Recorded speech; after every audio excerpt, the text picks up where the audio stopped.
Hi everyone, I'm Hema. I'm pursuing my third year BTech in Narayana Engineering College in the stream of Computer Science and Engineering, and I have completed my internship at Indian Servers, and this is my final project as a part of my internship program. My final project is plant disease classification. So my main idea is to pick this project is, you know all of you know that the plants are the essential source for every human being, so we want to protect them. Plant disease affect the growth of the respective species, so the early identification of the disease of the plant is very important. So I think you people guessed my what my idea is. Okay, so my idea is to identify the disease of the plant. So these are the few topics that I need to briefly explain in this presentation. So first of all, I go through the introduction of my project and the concepts that I used in this project. So that is the CNN. CNN is nothing but convolutional neural network, and the simple residual block, and the ResNet-9 architecture, and at last conclusion. So first of all, introduction. So plant disease dataset is created using offline augmentation from the original dataset. The original dataset is plant village dataset. This dataset consists of about 87,000 RGB images of healthy and diseased crop leaves, which is categorized into 38 different classes. Okay, the total data set is divided into 80/20 ratio. 80 is for training and 20 is for validation, and a new directory containing 33 test images is created for prediction purpose.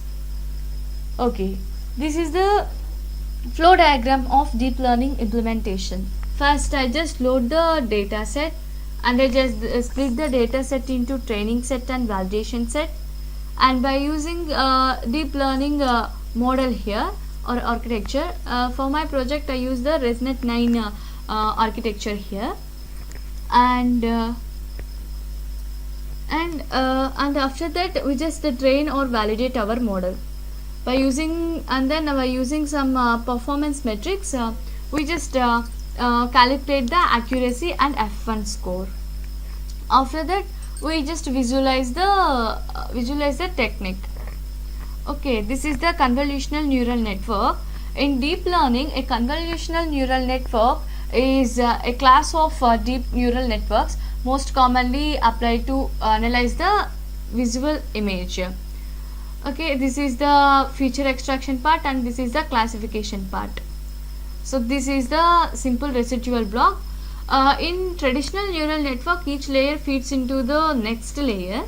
In a network with residual blocks, each layer feeds into the next layer and directly into the layers about 2 to 3 hops. If you observe here, this is the simple residual block. It takes the 2 hops. So instead of going here, it goes here. So yeah, it takes 2 hops. And the traditional neural network is, so it doesn't take any hops. The output from this layer is given as input to the immediate layer. Okay, next immediate layer, that is this layer. Okay, without any hop, and this output is given as input as the next immediate layer. Okay, this is so without any hop. So this process is called a traditional neural network, but this is the residual block, so it contains 2 hops. It takes 2 hops. Okay, so this is the ResNet-9 architecture. So in this ResNet-9 architecture, it contains the convolutional layer, and we will add a batch normalization layer which normalizes the output of the previous layer, and we use the ReLU activation function here. And now move on to the code part. Yeah, this is the code part.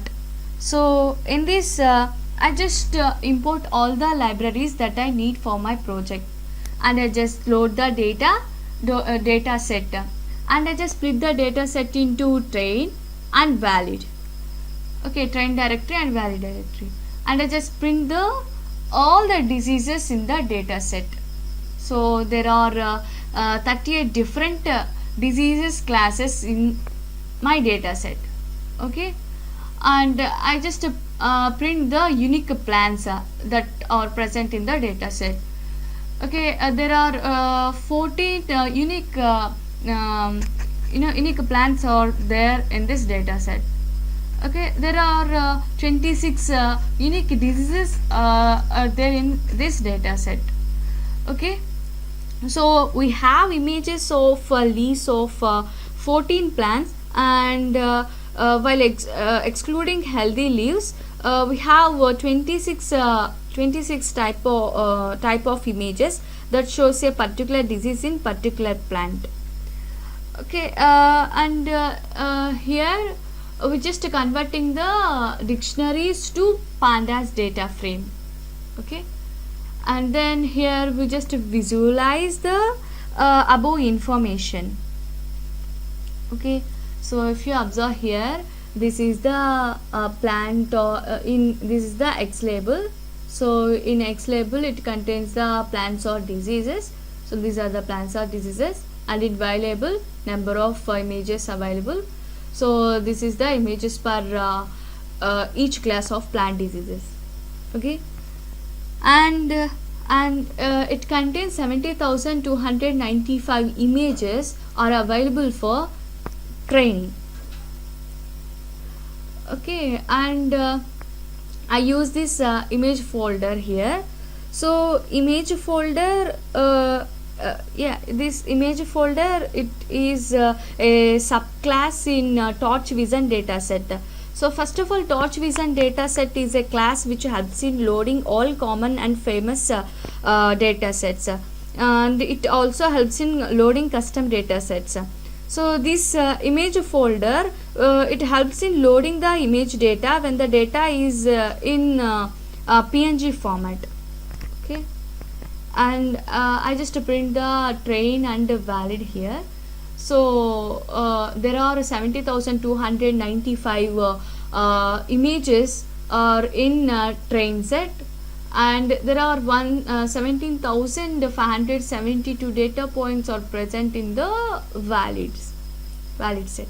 Okay, and this is the shape of the image. So in the image it contains 3 colors, so 3 channels, RGB, red, green and blue channels, and these two are the height and width of the image.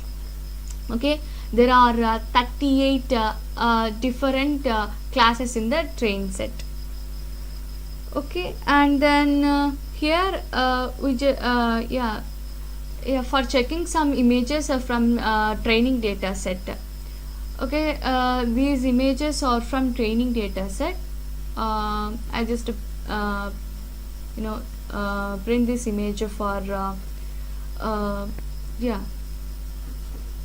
here it contains this is the apple image, and this apple image, it contains a disease of apple scab, and this is the tomato leaf and it is healthy. This is the peach leaf, it contains the disease as a bacterial spot. Okay, and this is the strawberry leaf, and it contains the disease as leaf scorch. Okay, so all these images are from training set, and I use the batch size as 32. So batch size is basically batch size defines the number of samples that will be propagated through the network, and I take the random seed as 7, and I just take the data loader. Data loader is a subclass which comes from torch.utils.data, and this data loader helps in loading large and memory consuming data sets. Okay, and I used the shuffle as true because it has the it is helpful so that batches between epochs do not look same. Okay, and doing so we will eventually make our model more robust. And here I just take the number of workers as a 4. So number of workers denotes the number of processes that generates the batches in parallel. Okay, and here by using the make grid function I just show the batch, first batch. This is the first batch and it contains the 32 images. If you observe here, we had given the batch size as 32. So if we count these images, so these images are total number of images in this grid as 32 images. Okay, so by using this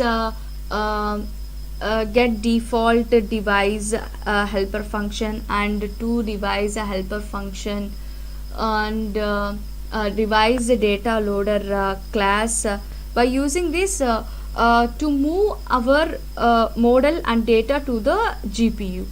Okay, so it is advisable to use a GPU instead of CPU when dealing with images dataset, because CPUs are generalized for general purpose and GPUs are optimized for training deep learning models.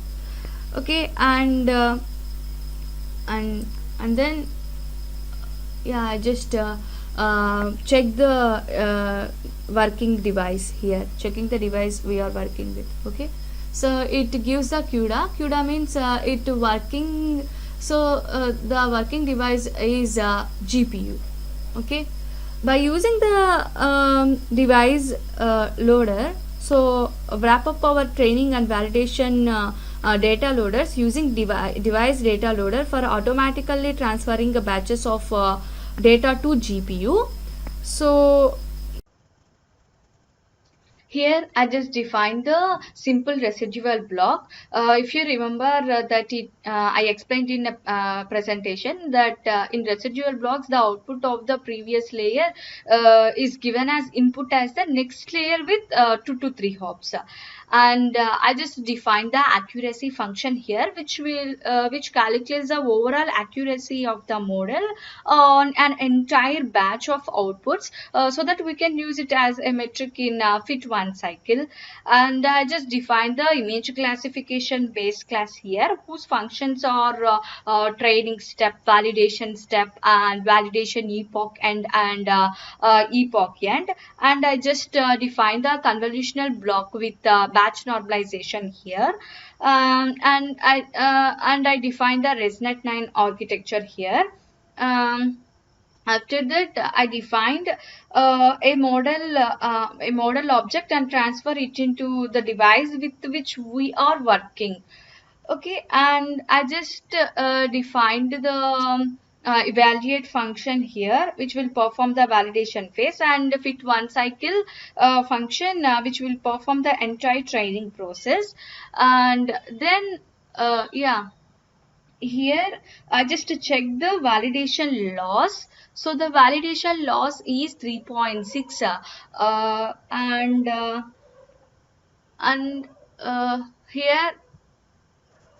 and here I declare some hyperparameters. So these hyperparameters for training of my model, we can change it if result is not satisfactory.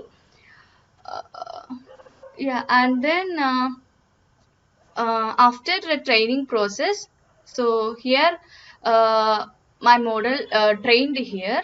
So after my training process, it gives the validation accuracy as 0.993. It means 99.3% of accuracy, and it takes 29 minutes 54 seconds for my to completed my training process.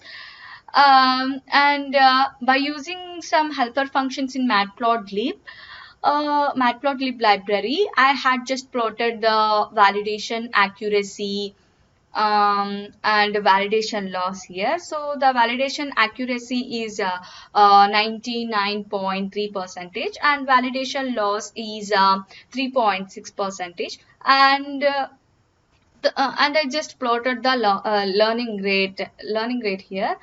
Now here I just test my model whether my model predicts the disease of the leaf correctly or not. So for that in the test directory it contains the 33 images only. So I just check my model on all test images. So yeah, here I just sorted the images in the test directory. So yeah, and and here I used this image folder which helps in loading the image data. And I defined the predict image function here. So it converts image to array and return the predicted class. And then here I'm predicting the first image in my test data set. That means test directory. So this is the first image in test directory. So the first image is this is apple leaf, and my model predicted the disease. So this leaf it contains the cedar apple rust disease.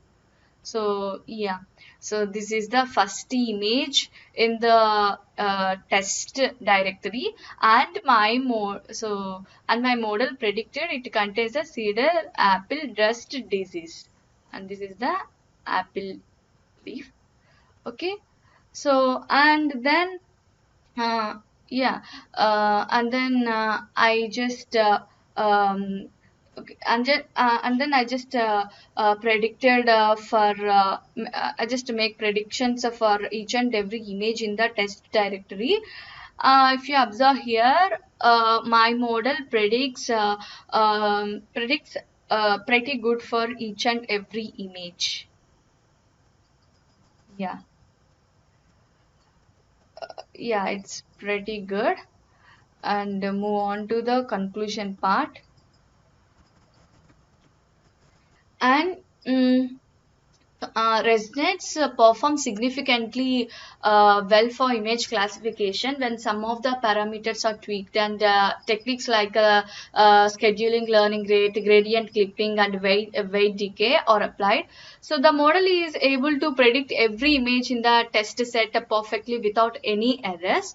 And yeah, I want to say thanks to Mr. Sai Satisa, CEO of Indian Servers, and I think this is the right platform to say thanks to special thanks to my parents and my close friend for always supporting me.